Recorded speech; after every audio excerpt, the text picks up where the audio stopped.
I can't believe it's another Monday. I can't believe it's already at the end. Well, not the end, but close at the end of July. I just got home. When did I get home? Like late Saturday night. So I've been gone for almost 5 weeks. 5 weeks? Yeah, I guess Yeah, it was that long, wasn't it? yeah, it was. It was. And I'm tempted to leave again Friday for 2 more weeks for Cape Town, South Africa. I've never been to South Africa. Oh my God, it's beautiful. It's winter down there. And Cape Town it is so cheap. You live like a king. Like I don't eat a lot of meat, but 14-ounce filet mignon at a restaurant is $10. And it's good food. It's not chemical, it's all natural. Like a bottle of wine is about $8 to $12. My other half was just there and she said spent a spa day there. She had like an hour and a half massage, facial, and all this stuff done for $105. That's pretty crazy. That's really cheap. 100. So, That's but good. the problem is if I go, you know what time it is there right now? It's probably what 3 a.m. there right now. 1:30 a.m. So 1:30. next Zoom, possibly I might be at 1:30 a.m. We'll see. Woo! We'll see. But I have a lot to do because I also want to do the video recordings too. So I have that going on. So I might maybe I'll bring my equipment with me and do the recordings there. We'll see. There you go. There you go. You Well, know? welcome in everybody. Happy Monday. You guys are over on Facebook, right? So we got some people joining in slowly. Go ahead, join us in over here on Zoom. We got people over here on Zoom. We can answer your questions live. I dropped the chat or the link in the chat. Feel free to join. We are here to answer your questions. If not, we're just going to go through some questions that we already have that we have multiple people asking, and we want to make it available for everybody to learn. Um, Mark, real quick, let's dive into your experience. What kind How of are you? experience do you have in the real estate realm? So I've been at this 30 years and I've done well over 3,000 homes, about $500 million of real estate transactions from mainly residential, commercial, some land development, multifamily, mobile home parks. But what I do here is I really show people on the residential side because the residential is easier to learn, less moving parts. But once you understand these strategies, these creative seller financing strategies, if you will, once you understand those, then you can kind of take those to any type of asset, if you will, even businesses. These you can structure creative seller financing strategies through the business model as well. So they work really well in a lot of different things. But I've been at it, I've seen it, been through it. I've been punched in the face a couple times. If you're not getting hit down, that's one of the things I always tell people when they're getting into real estate and you're kind of learning from somebody is like, what have they been in a legal situation? I don't want to scare people but that really shows their experience level that have people that been through that process. So that's one of the things we want to take a look at into consideration when you're looking at somebody. But I love creative seller financing strategies. I grew up in a small little town in Vermont with in poverty, if you will, and wanted to figure a way out where I would never put myself in that situation growing up where I wanted to make sure I was very comfortable. My early 20s, oh, I want to make $50 million, in your early 20s. But then you kind of grow a little bit more humble. You kind of you get kicked down a couple of times and you live and learn. So for me now, it's just being very comfortable and enjoying life where I don't have to stress, kind of go through that process and just love seller financing, creative seller financing strategies, helping the sellers with their situation, and then finding a tenant buyer or a buyer, whatever, and just kind of creating that situation but the deal is with me and the seller, and then me and the buyer. I don't bring them together; they're kind of separate. I don't do the wholesaling, if you will. Wholesaling is okay, but you're leaving so much money on the table when you're doing wholesaling, when you're doing seller financing strategies. I mean, you can make off of one deal than you could do in probably 25 deals of wholesaling in the seller financing space, and that grind it so hard. Wholesaling is cool, but it's a grind. You got to constantly keep grinding and grinding and grinding and like always juggling. And it's getting to a point now where realtors don't even like when they hear the word creative seller financing, they think you're a wholesaler. It's kind of that type of thing. But long as you come across and set that credibility and say, hey, you're the actual buyer, if you will, and you should be, and then you kind of structure it the right way. I mean, you can make so much more money that way, and you can make the same amount of money as you do with wholesaling, as you do on the front end. So let's you guys, Matt dropped a link in there. I see people joining over there on the Facebook, kind of watching. So if you want to join us over on the Zoom, come in and join us in the group, and we can answer questions. But I'll let Matt kind of control that ship, if you will. So bring some questions. I know, Matt, you may have a couple questions. You're on mute as you like me. There I we always do go. mute. Sorry, I like to do that for some reason. Oh, let's dive into real quick a little bit more about how to deal with realtors when you're doing a creative finance or seller financing deal. I want to go after a property that's on market. Sure. I love realtors, by the way. Realtors are great. Realtors are a great source of business. Just be truthful with realtors. It's hard. I'm going to be frank with you. If you're going to be wholesaling, it's hard, because you're juggling it and you're going to lose credibility. And then if you can't close and perform and you have to cancel the contract, that's what's going to leave a bad taste in the mouth. So if I'm doing business with realtors, I give them my buy box. This is what I'm looking for. And they'll go out there and get it. And I will close on those deals. But what I'll do is I'll do a long due diligence period, inspection period, if you will, and then I'll go ahead and get my end buyer into that property. But realtors are a great source. I mean, especially somebody that understands it, somebody that's hungry. I like to find realtors. I like to find rental realtors because they're used to making a commission off the rental. They're more hungry, so they'll sit there and work a little bit harder for you. Give me a buy box, and they'll go out there and really kind of fight because they're going to make money. And it's easier for them if you show and you perform and they're making money with you. They're going to keep working and bringing you more and more deals because it's easier work doing 10 deals with one person than having 10 different deals with, maybe 20 different personalities if it's husband and wife. So it's easier, and they know my work ethics and how I perform on it. So I love those type of realtors out there. You just want to set the right expectations with the realtors. So I see our screen there black. Did something happen over there on Facebook? I don't think so. Okay, I don't see any comments though. So I see there's 6 comments, but I only see my 2 comments. So I know. I don't know what's going on tonight. So something there looks like Facebook might be off a little bit because I'm the same way. I only see your stuff. You're right. So let me hit refresh on my end too. Yeah, I mean, it's still It's- we're still loaded up over there. So yep. Now I see it. all right. But I just I mean, people comment, hey, if you guys can hear us, please type in the chat if you can hear us. We don't know. I mean, I can see my comments, but I can't see your comments. I see it says 6 other comments. So I don't know. Just let us know, guys. It helps us out tremendously to know that we're not just talking to nobody out there on Facebook. So I hope you guys are having a great day. Yep, nope, there we go. Okay, I see you too, Crystal. Thank you, Crystal. No, I see you. See, look, I just had to do that. I don't know. That is so weird.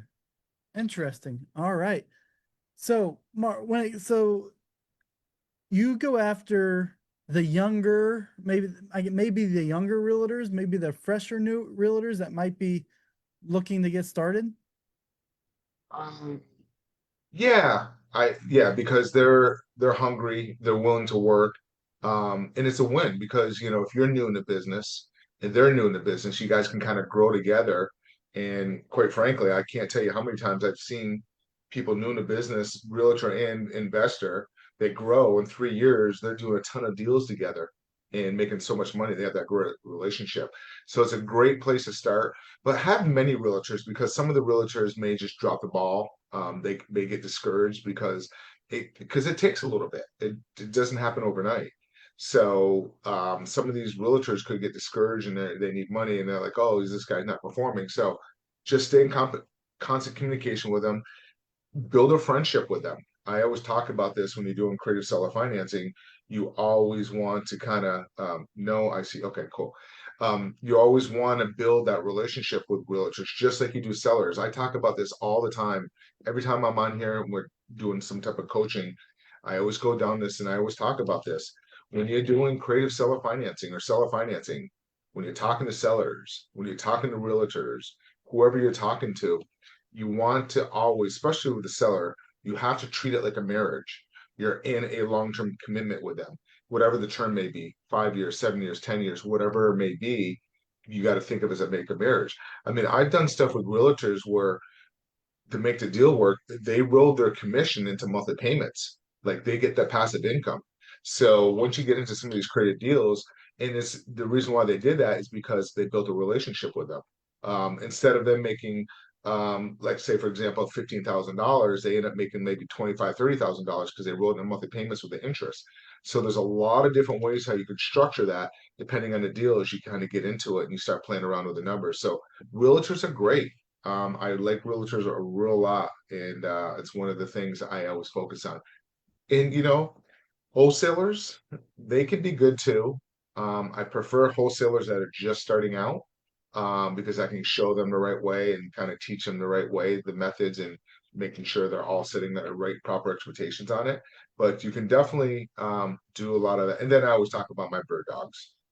My bird dogs, I've always got into it. I talk about the oops, we talk about landscapers, snowplow removals, pest control, Uber drivers. The list goes on and on.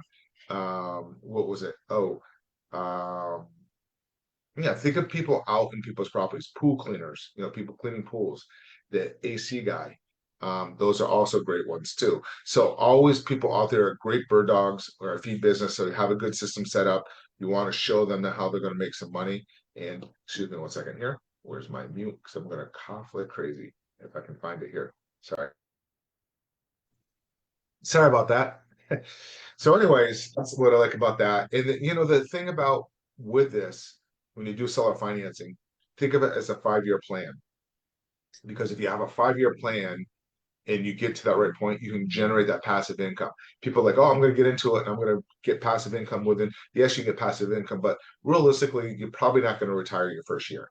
You're going to learn. But if you put a good 5-year plan in place, and you'll be able to do well with no experience. But there is people, I gotta say, I work with a lot of people that already have 3, 5, 6 properties, so they have some passive income. So this is going to expedite them. They can probably get there in about 3 years.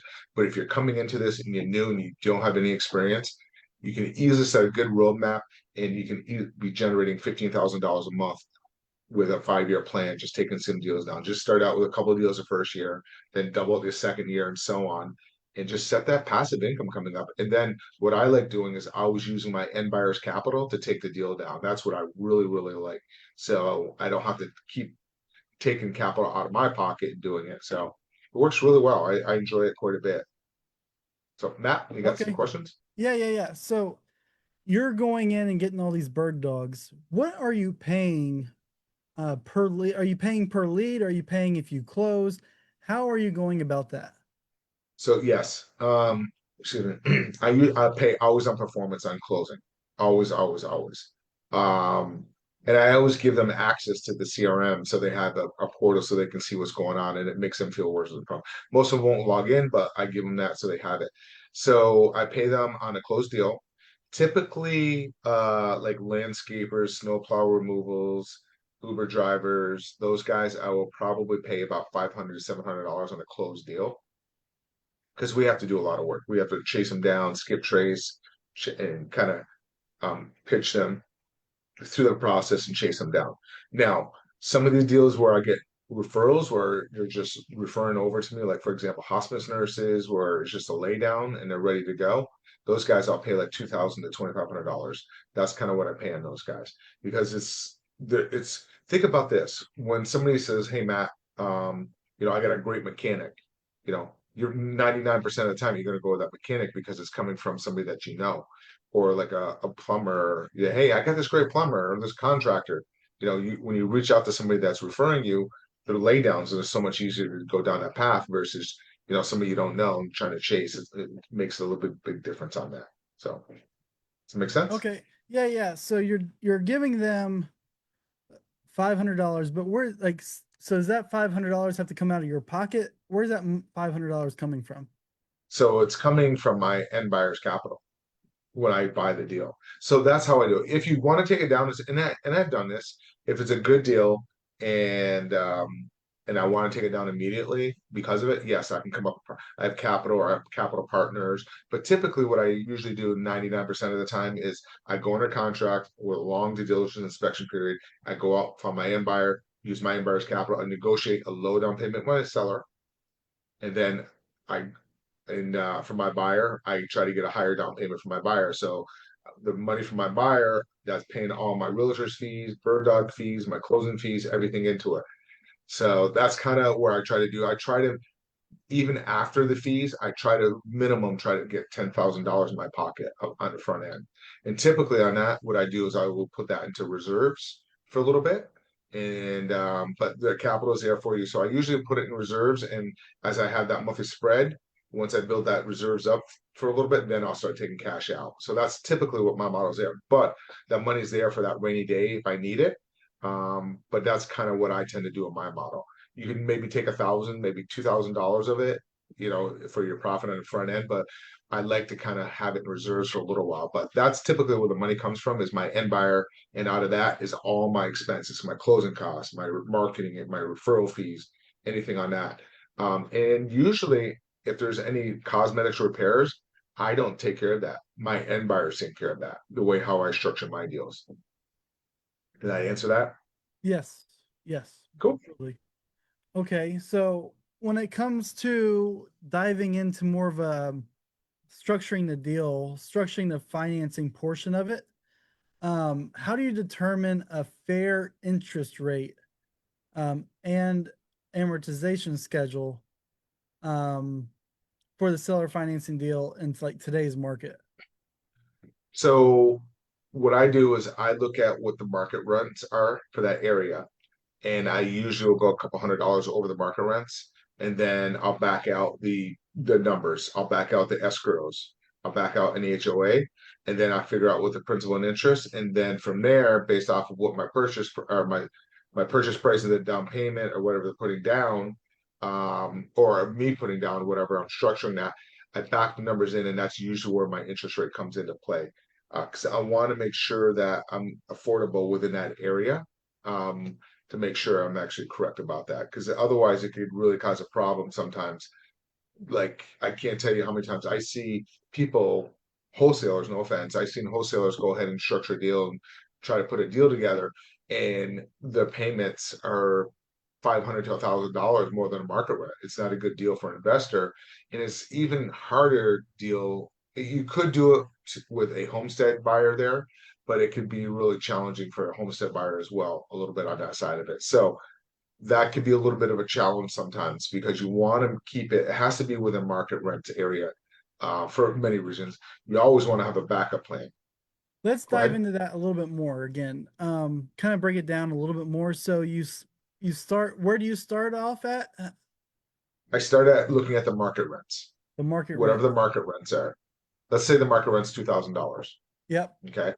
So I will start it there, and then usually I can go about $200. So up. So my end buyer that I'm looking for, I'm going to structure an lease option, or my end buyer, I'm going to look at $2,200. Then I'm going to less the escrow. Let's say is $300 a month in escrow. So now I'm at $1,900. Okay. So that $1,900 is your principal and interest PITI. So then what I do is I use my calculator to be, and you can kind of plug in, all right, $1,900, what your, I probably should pull it up on a board here, but so let's say it's $1,900, you put that into the payment, and then you're going to put in your finance amount, whatever that finance, whatever you sell it, and then the finance amount, let's say the finance amount is like, say, 200,000, whatever it is. And then you're going to put your interest rate in, or I'm sorry, then you put your term in, like a 30-year amortization. Sometimes you can do a 40-year, but let's say you put a 30-year in, and then back it, and then it's going to automatically tell you what your interest rate is going to be. So that's how I usually will do it.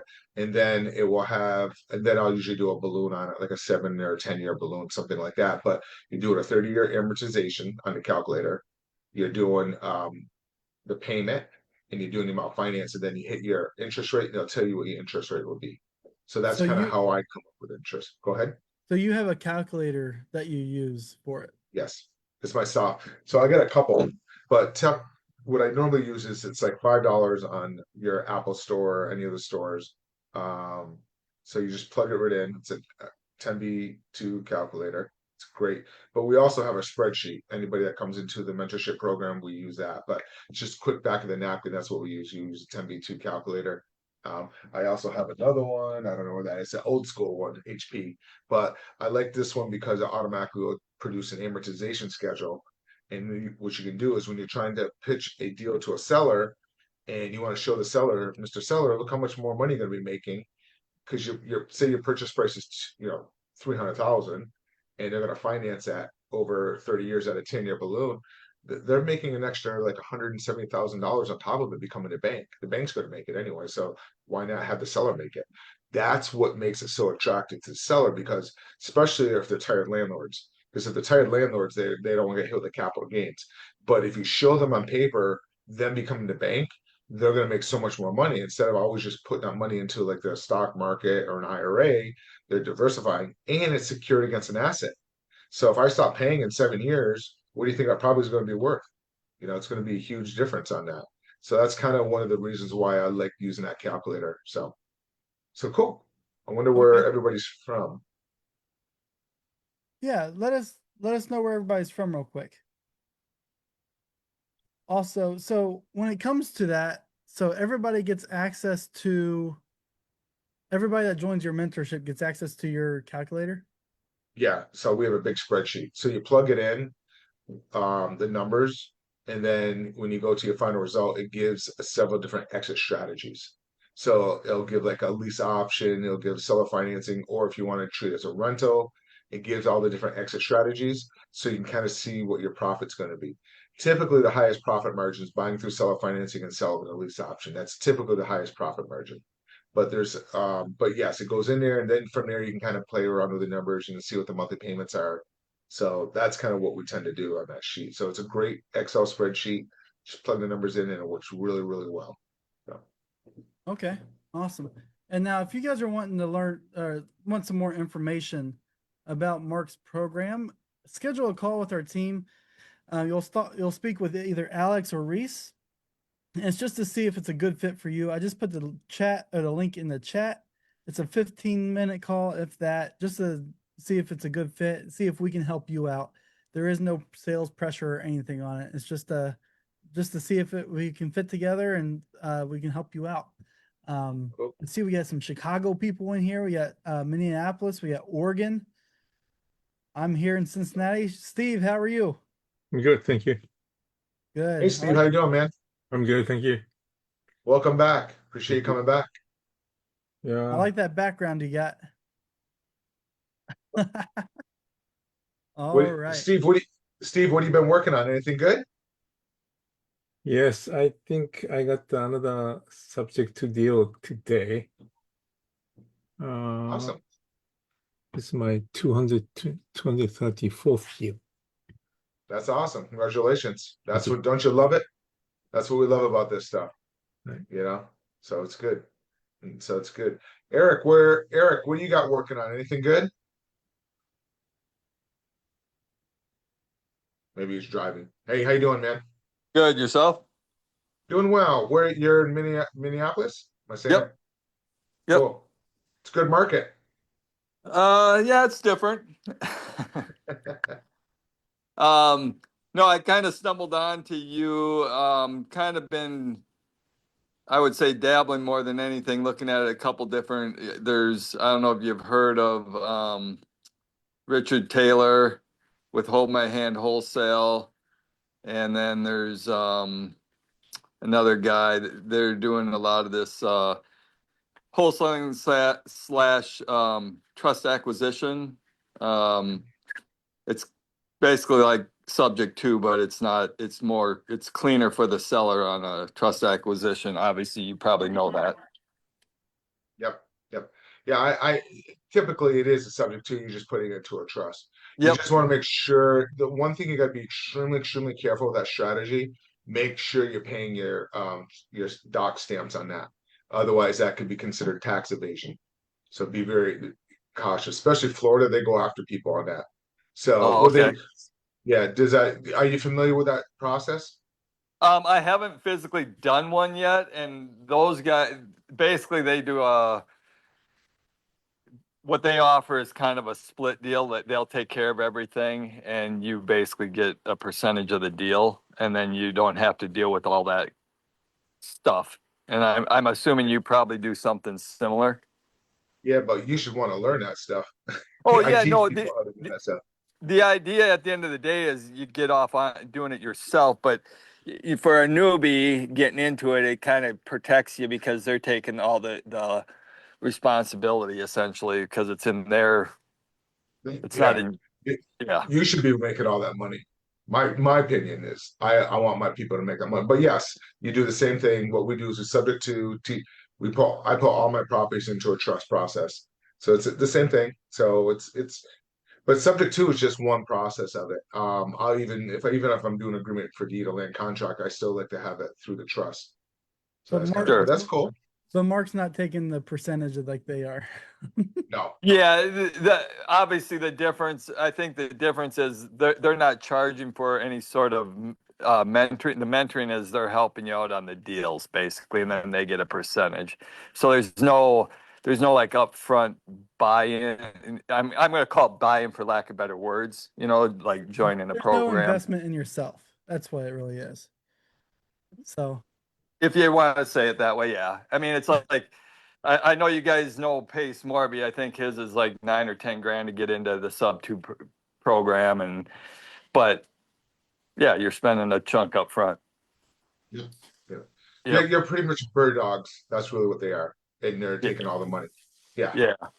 yeah, makes sense. I mean, that's somebody like Angela. She came in. No offense, she came in, and Steve could probably see this too, like how much money to make. She came in and made 51K on her first deal. Sure. Yeah, so it's like those type of things. Like I believe me, I wish I took a big chunk of that deal, but I want Right. her to do well. Yeah. No, I get it. Yeah. Yeah. All right. And But yeah. the other side of it is, to be frank, I used to do that model way back when, but what happened was most people don't take action and just take a lot of time and energy. And so what I do is we charge a small fee, nowhere near Paces. Paces is crazy, by the way. Ours is Yeah. mine's nowhere near that. And Sure. but then I get a lot of people from his group reaching out to me because they need help with this or need help with that. I had this one girl, she was in Nashville, she was in this program and she needed help to put together a contract. And I'm like, you paid all this money. I don't want to take your money to have you come into my program, go back and kind of do it because she was a little bit lost in it. But they have a big networking. I only take anywhere between 2 to 5 people on at a time in a month because I'm busy doing my own deals and I just want to make sure people are getting the right process because I want people to succeed. The two things I really enjoy. The first thing is helping that end buyer become a homeowner. That's the number one thing and where they accomplish. The second thing is watching people that think they can't make money in real estate because of their challenges that they go through and they get and do their first couple of deals. That's what I like about that. That's what I really enjoy that. Those are my two things I really Cool. enjoy out of Cool. it. Yeah. So have you done a couple of deals yet? Not in that.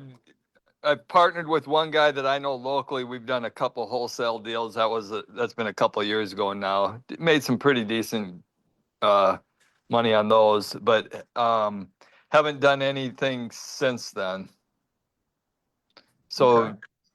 trying to get back into it here, and I'm a licensed agent, and I'm not liking where that's going. So I'm kind of I'm holding a license, but I'm not actively pursuing anything in that.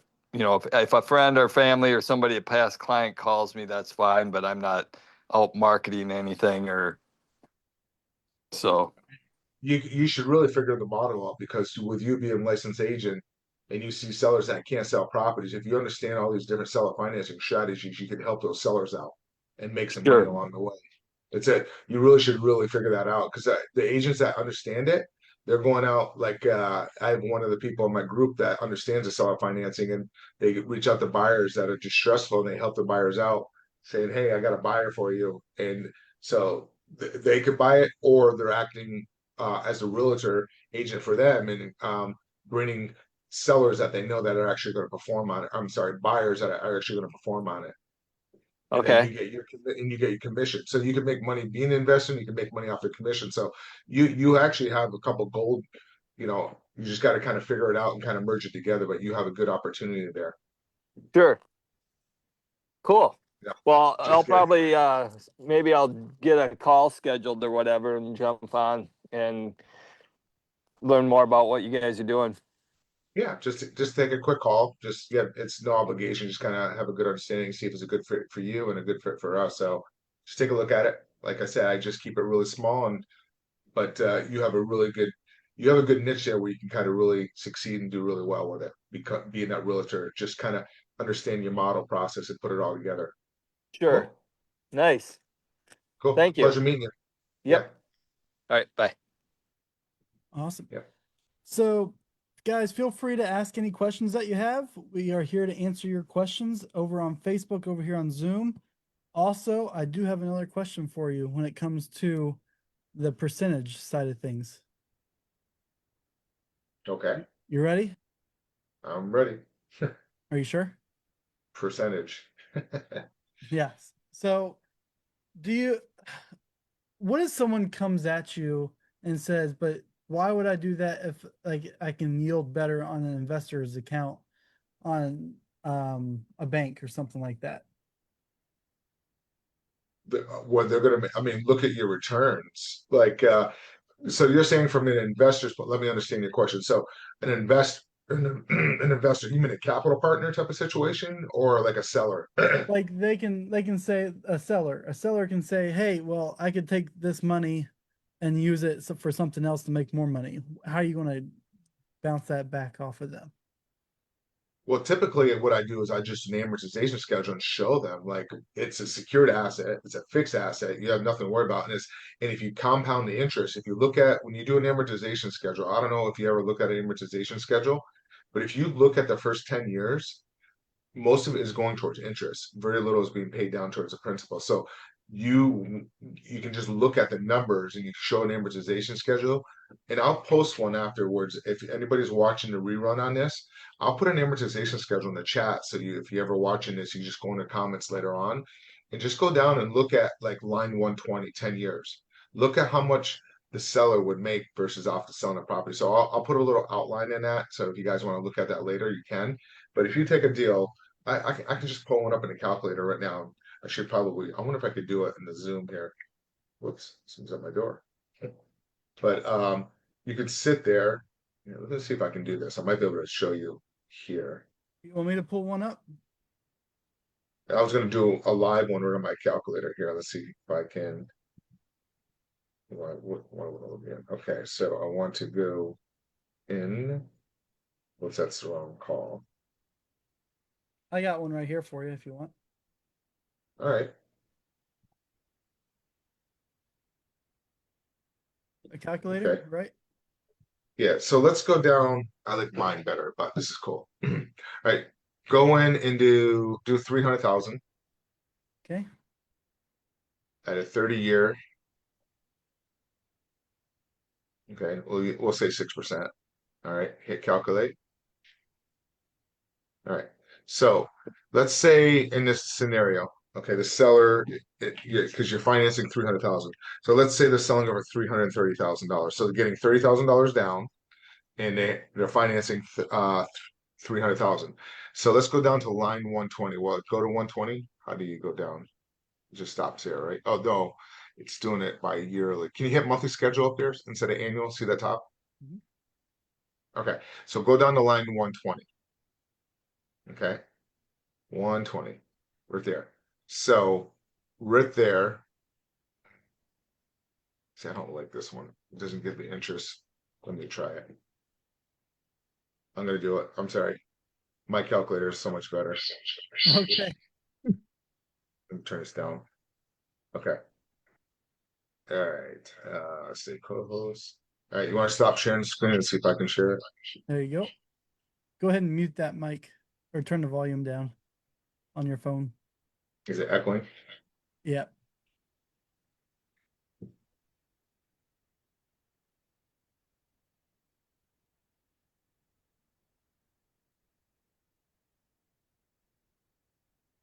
Okay, so the 10B2 calculator. I don't know why it's doing that. Let me mute the.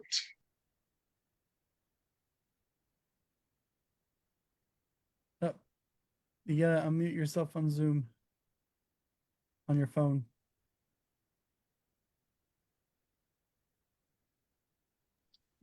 I'm gonna try to go back.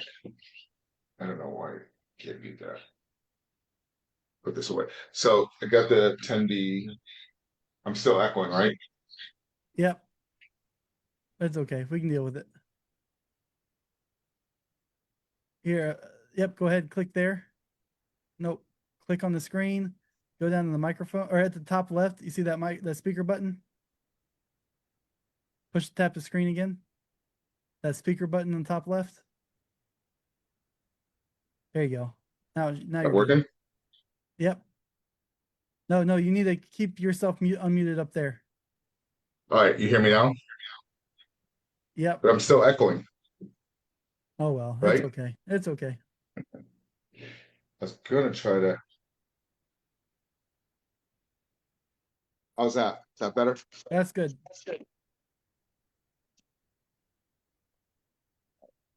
We'll do 300.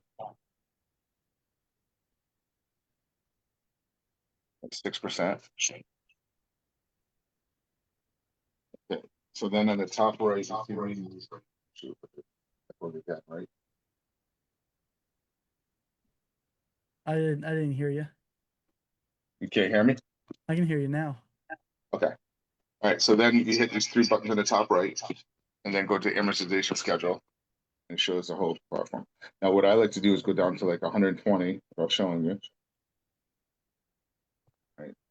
We'll say 125. So remember in this scenario, so they're going to be the purchase price is 330 for $30,000 down. The amount financed is 300,000. So over 10 years, they would have collected $224,831 in payments. See that right there? A line, the cumulative. You see that right there? Yep. 224,000. Okay, and then look at the payoff. They're still getting another 247,000. So if you look at the interest right there, 173,144. That's how much more money they're making if you come in the bank. $173,144 if you come in the bank. Okay. Yep. But if you go back, right, let's look the first year. Look at the payments with the 1,700. 1,500 of it is going towards the interest that's going into the seller's pocket, and only $298 is coming off that principal balance.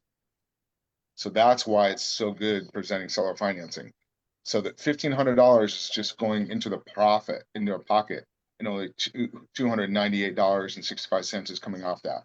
So that's why of the first 10 years, if you look at it, it's going into it. But in this case, over 10 years, they're making 173 right there, $173,140 off the interest. That's how much extra money that the seller's making on this deal. That's wild. Does anybody have any questions on this? No, it makes sense though. But that's why I like this. Then you can go ahead and email it directly to the seller. That's why I like this one. Boom. Here's your amortization schedule. Then you can pull it right up in front of them. That's why I like this calculator. So it's the 10BII. Cool. I'm gonna figure out how to end my Zoom here. There we go. That makes a lot of sense now. Easy to show, easy to pop up. I mean, it's great. Yep. Can you hear me okay? I switched back over to my computer. Yep, we can hear you. So that's why I always use the amortization. So I'll do the amortization schedule with a 3-letter, like an LOI. So I'll do a cash offer, I'll do a seller financing offer, and then maybe a lease option offer. So that's why I usually present that. Okay. Cool. But you saw how the bank, so in that case, they're making 170. So in that case, when they're going back and forth, I show them, yes, you can say it, but a lot of times when you see it on paper, go to that line, they're making $173,000 on that. Okay. Now, when it comes to dealing with some investors, would you ever approach them and offer 'em, like if they own a home and it's like they have a portfolio of like 10 homes, would you ever offer them like interest only payments Oh yeah, possibly? yep, absolutely.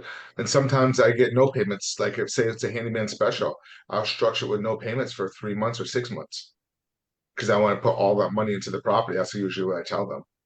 That's how I structure it. But a lot of times I'm just turning on using my end buyer's capital to have them fix the property up.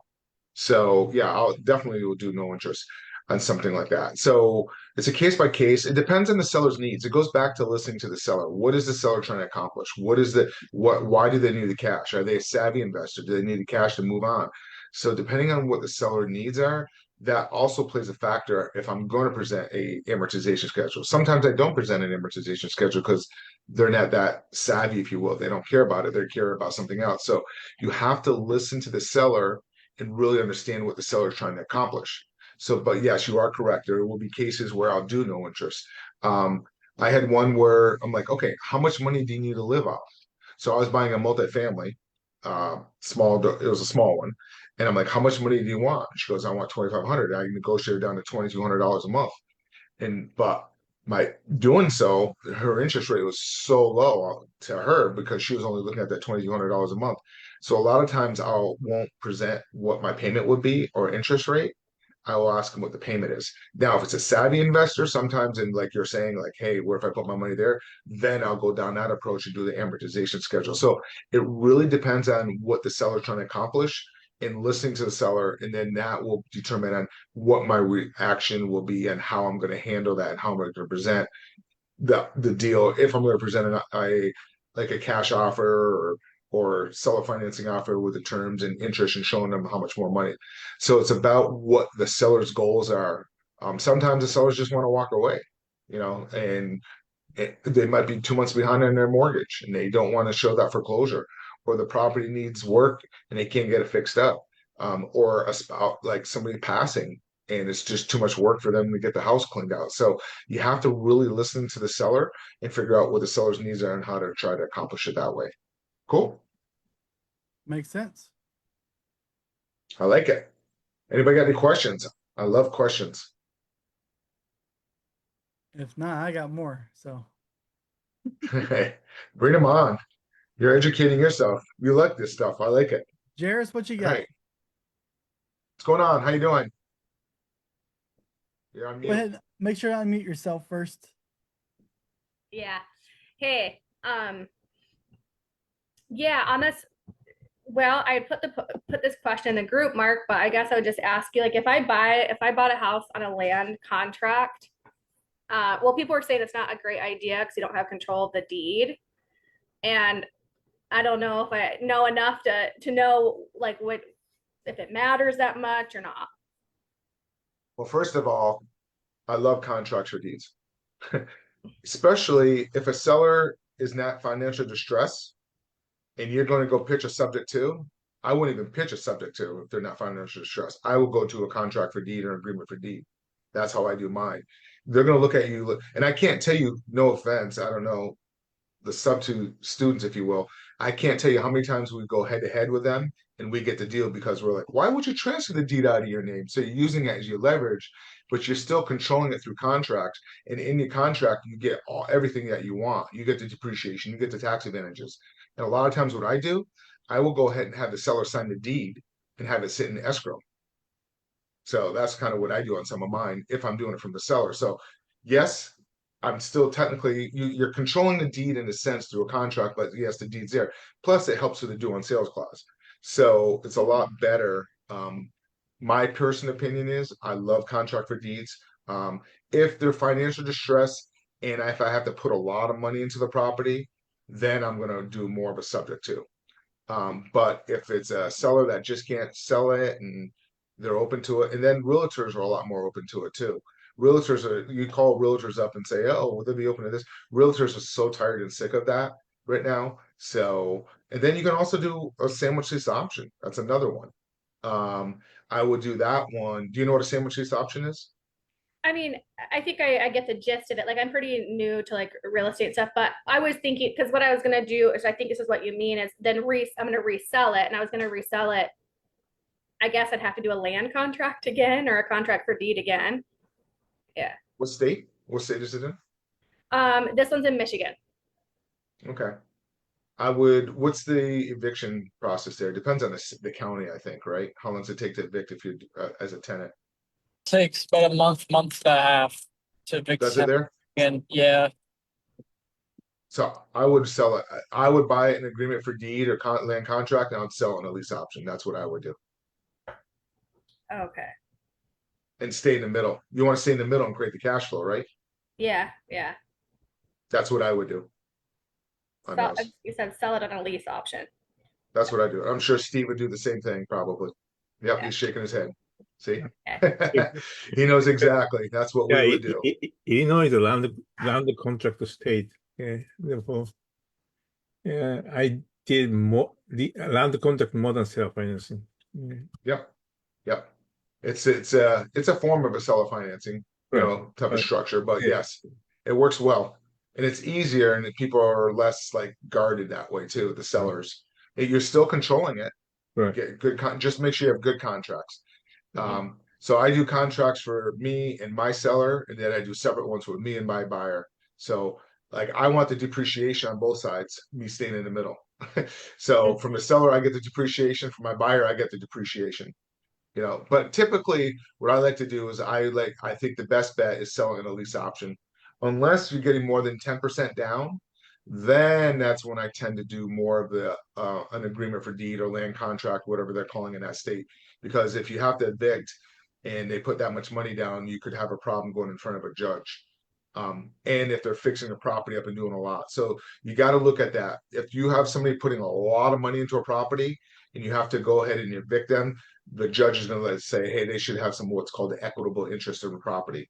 So you got to be cautious. But if you're probably less than 10%, you're probably okay just doing a lease out, on that. That's my opinion on that one. And that a lot of money, when you say that, like, does that only their down payment, or is it like if they did a ton of work to the property that For me, it's anything. For me, I don't like to put more than 5% into a deal. That's me. I want to negotiate and listen to the seller and try to figure it all out. But again, though, that's just one strategy. So I listen to the seller, and depending on what the seller's needs are, that will determine on my strategy in the seller situation.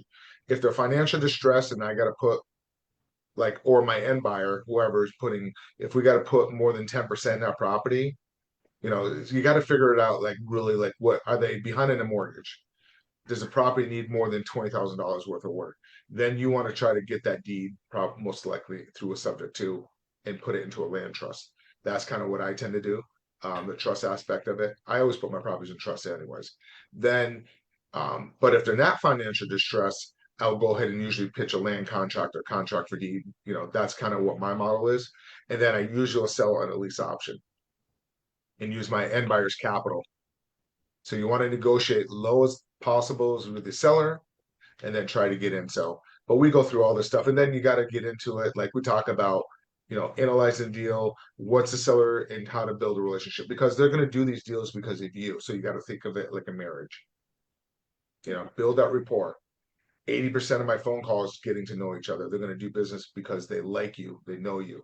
They're getting pitched from all these other investors. I can't tell you how many times I go head to head and they spoke with 10, 15 investors and they do deals with me because I build that credibility, build a rapport, get to know them, and I want them to know me. It's that relationship. That's the name of the game. That part is the art of seller financing. Is working with the sellers. The rest of it, the structure, the numbers, all that stuff is repetition. You just have to make sure the numbers work, and then as the deal goes through. So, and just listening to the seller and how to figure out the seller's problem. I mean, I can't tell you how many deals I've done with zero money down, and put money in my pocket on the front end, and cash flow, and make money on the back end. That's the name of the game. That's what you want to do. These guys out there. So the reason why these people are saying don't do it, you don't control it because they don't understand all the strategies. They're only learning the one strategy. Yeah, makes sense. Thank That you. Yeah. That help? hmm Yeah, you're on the right path. you got it. So, and that area is a great deal to do business in, you know? Yeah. Yeah. Yep. Thank you. Cool. Hey, I can ask one question. All right. If we do land contract, I had several cases like this. And I call first closing and second closing. When I buy using land contract, first closing, of course we don't get the deed, but as you say, we're gonna keep the deed in the escrow. Also, we're gonna record memorandum of contract. Then Yep. when I refinance, okay, 3 years passed, 4 years passed. Okay, I felt this is the time I'm gonna refinance and then pay them off to get the deed. Then Right. several lenders say that this second closing is not refinancing because I don't have a deed. Therefore, some lenders insisted I have to buy this property using their money. Means I have to put 20% down. Even they're appreciated. Their equity in the house, but Yeah, you got to find a good lender that will accept right, it. right. Yeah, that's the key. point. You need to find a good lender. But you also could possibly put in your contract like 6 months before you're exercising, you could record the deed and then because then the lender would be okay with your seasoning so you could refinance it. Oh, that's a good idea. Some lenders are okay with 1 day seasoning. Okay. You know, if you need help with that, reach out. We have a great loan officer that we work with, and he's cool with that stuff too. So yeah, you can do a lot of that stuff. Like you can just have it recorded and the seasoning 1 day. Some lenders want 30 days, some want 6 months. But that's very, very critical to make sure you have your finance people like that in place. Even with your lease option, when you're selling a property to your lease option at the end to your tenants, you need to make sure that you have somebody good that understands your process so they can because you want them to get financing so you get your money. Right. So and sometimes I may rework my contracts at the end too. I may switch it from a lease option to an agreement for deed so it shows that they've been paying, you know, some of that money towards it. Because again, some lenders will have a problem with the lease option. You know, they'll count it down, and then some won't. So and then sometimes, you know, they're going to want to go the FHA route. Well, I want them to go conventional because FHA, there's all inspection. So what a ton sometimes I'll do is say I'm selling it to them for 200,000. Now it's worth more. I may bump that up to 220 on the sales price, and I credit back $20,000 towards their closing costs. So then they go the conventional route. So that's another whole part of this. Once you understand how to buy these deals, then when you start exiting out at the end, that's another whole portion that you have to learn to make sure all that. But that's part of the process. And then another whole part is if you're creating notes, you can sell those notes. That's another whole game. There's another strategy there of creating the notes and you know, doing an 80-20, you know, 80% first and second and selling that. So there's so many different ways of kind of structuring these things. And buyers, I know some note buyers that will buy the contract for deeds and buy those and then they'll convert those into. So if you ever have that contract for deed agreement for deed, you need to sell it. There's people out there that will buy that contract from you. Just make sure on a contract for deed and seller financing, make sure you use a licensed RMLO to underwrite that deal. That's going to create it. It's going to be make it worth so much more money. Lease options, you don't need to so much. Yeah. Right. Great. Okay. Yeah. Cool. I'm glad you got a call book. Looking forward to chatting on Wednesday. Cool. See what you can do.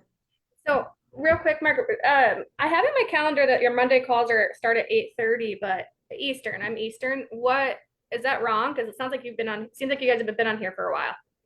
Yeah, 7:30 Eastern. Where did you see 8:30?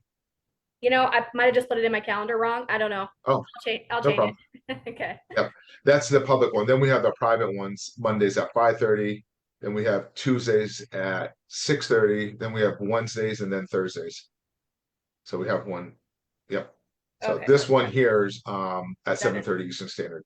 But then Okay. we have another one where we analyze deals and we go much deeper into stuff on that and how to raise capital. There's another whole bunch of stuff that, and then we talk about, you know, certain LLC structures. I'm not an attorney, but I tell you how I do things and how a lot of the, you know, other experienced investors in there, how they do stuff. Like, so we're just in there earlier, like, you know, Kyle's in there, you know, in a year and a half, he's done 21 deals so far and he's doing really well on that one. And then, whatchamacallit, somebody just closed on one yesterday. Ryan, he just closed one yesterday or Friday. That's different when people are actually doing deals and it's everybody's kind of collaborating and seeing, and they were structuring deals in there and going, breaking the numbers down and everything. Yeah, yeah. Cool. You're good. Where do you live? Which market are you in? I'm in North Carolina, but Okay, I kind of been looking in lots of different markets. So yeah. nice. Yep, cool. Perfect. Looking forward to it. Yeah. Right? Matt, we'll let you drive again. Yeah, I just put a thing in the chat real quick. So if you guys do want to learn more about Mark's mentorship program, there is a lot to go over about it. It's very detailed, and actually we're getting ready to add a ton more to it. So you want to make sure you get in now to get access to everything. Um, go ahead and schedule a call. It's a free call, no sales or anything to it. It's just to see if it's a good fit for you and if you're a good fit for us. Honestly, we want to make sure that you're a go-getter and you're ready to go out and actually take action. We don't like tire kickers. We want to see people actually be successful in this, and we're not here just to sit on our hands and help nobody. We want to help people get out and be successful.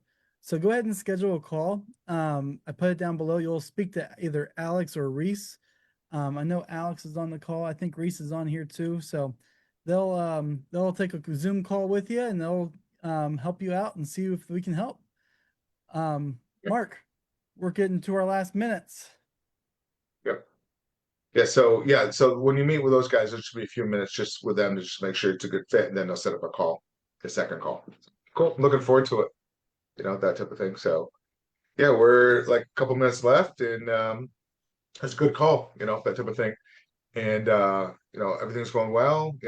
Next Monday I might be 1:30. Well, it would be 2:30 in the morning. Possibly next Monday on here. My time be if I go Cape Town, South Africa. So I'm looking forward to that one. So we'll see. But I work. The only problem is you have to start working at 4 o'clock in the afternoon over there because the time zone difference. That's crazy. That's gonna be But it's wild. beautiful. It's beautiful over there. It's winter over there, and like I said, it's super cheap. Like if you go out to dinner, a beautiful fillet is so cheap. So, and Uber rides like $3, but it's good. I like it. I like staying active. But who knows? I may not go. I may wait a little bit, a couple weeks. But we're in the air right now. Go ahead.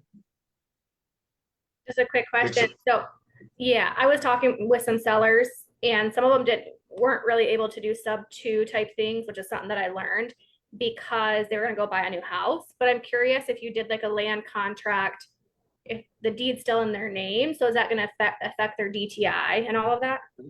You got to find a good lender. A lender will be perfectly fine on that. Just offsetting that. So they should be, as long as you provide the paperwork, they should be perfectly fine by doing that stuff. Even if you do a subject to lease option, you always provide it. And what I always tell people, hey, reach out to a loan officer.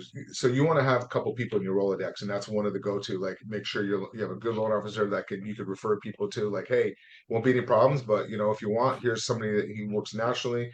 Reach out to him. He's really good. He understands the whole process. So that's not a problem at all. Okay. Thanks. Yep. Cool. Looking forward to chatting a little bit more. So, wow. All right. Awesome. It looks like the hour went by quickly here, Matt. I know. It went by quick. It Cool. happens sometimes like that. Anybody else have one? Let's do one more question. Anybody have one more question before we hop off? Guess not. No. All right. We'll go ahead and end it for tonight. And I don't see any over on Facebook. Nope, don't see Cool. any over on Facebook either. I was just double checking. All right. Well, again, don't forget to schedule a call to see if it's a good fit for you, Mark's mentorship. If not, it's okay. Just hop on these calls and we're here to help you. We're here to be a resource. Mark's done thousands and thousands of deals. So he's someone that you can actually trust in this space instead of someone that's done 5 deals. So he's seen it all. I haven't seen it all yet, but Mark has. One day I'll see it all. Mark's going to help me see it all. Perfect. Looking forward to it. It's a fun adventure, especially when get to a point where you're heading to Cape Town, South Africa for a month or a couple weeks or whatever. That's what I love Yeah, about this. especially when That's you why I don't- love this business. What's Especially that? when you don't know when you're coming back. That's the best part. Like Well, I was that's just gone 5 weeks. I just came back the other day, I know. you know? And you're going down there for their winter. Now it's like it's still July. It's great. Because everything, all your resources and tools, it's so easy nowadays. Just kind of like, just have great resources and tools and put systems in place and great boots in the ground and just network. It's so much fun. Awesome. All All right, right. guys. Thank you, everybody. We'll talk to you all later. Have a good one, guys. Thank Take you. care. Bye. Yeah, that was another good one tonight. There's Alex. Hey, Alex. Oh, he's Oh, gone. bye, Alex. So I saw you cancel tomorrow. You can't do it tomorrow then? Did I cancel tomorrow? I think you did. It's I don't it's think cool. I don't think it was tomorrow. I was canceling like Something else? no, I didn't cancel tomorrow. That was I canceled like October. Oh, really? Yeah, I have an event vid summit that I go to. That's I won't- cool. It's a whole I saw week. something canceled, so if that's what it was, cool. All right, So, here comes Alex back. because we're saying Alex. We were I yelling was your like, say name. hey, Alex, and then I you. know. That's why I came back. How you been, man? Good. How are you? Good. Where are you located nowadays? I know you travel a little bit. I'm in Cincy. I live like right by Matt I know you guys go to dinner sometimes, right? all the time. Every night Oh. almost. So I thought, do you go back to Detroit sometimes? Only if I gotta go bail myself out. That's it. Oh, okay. I thought you go back there sometimes or family or something. I gotta go get a shot in my neck. I'll go up there for that, but that's about it.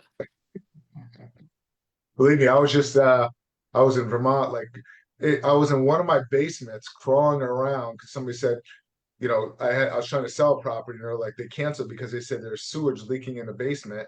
This basement was all dirty. I should have done a video and posted it. And I'm in dress shoes because I'm heading out to dinner. And it was just them canceling the contract because there was all new plumbing in there from the previous buyer. So you could see where it did leak, but it was several years ago. Mhm. So I get it. I know the same thing. And my tenant walks out. Who are you? My tenant doesn't even know me. That's I funny. like that. I like it when they don't know me. I don't want Exactly. people knowing some of the stuff I own. I 100%. went and posted it. Matt, did you see the video I posted the other day in one of my properties? No. Oh, I kicked myself. You're just like, oh, post some videos, right? Properties. I go post one of my properties and literally the town. And I had about 30 people reach out to me. What are you gonna do with this property? I'm like, shit, I didn't want them knowing I own that property. I'm like, damn it. Oh It's okay man. though. I may develop that property. Who knows? I'm trying to sell it, but I could develop it, Well, Yeah, there you go. you know? yep. But we'll see. Alex, Yeah. we going to eat? Yeah, I'm at the gas station down the road. Okay. All right, I'll let you guys go eat. Take All care. right. See you later. All right, You going guys. now? Be well. Yeah, Bye. I'm heading out now. Yep. All right, I'll meet you over there. Matt, we'll Yeah, be on tomorrow at 4. Yeah, we're We on got our for 4. tomorrow. All right, take care. Bye bye, Yep. guys. All right.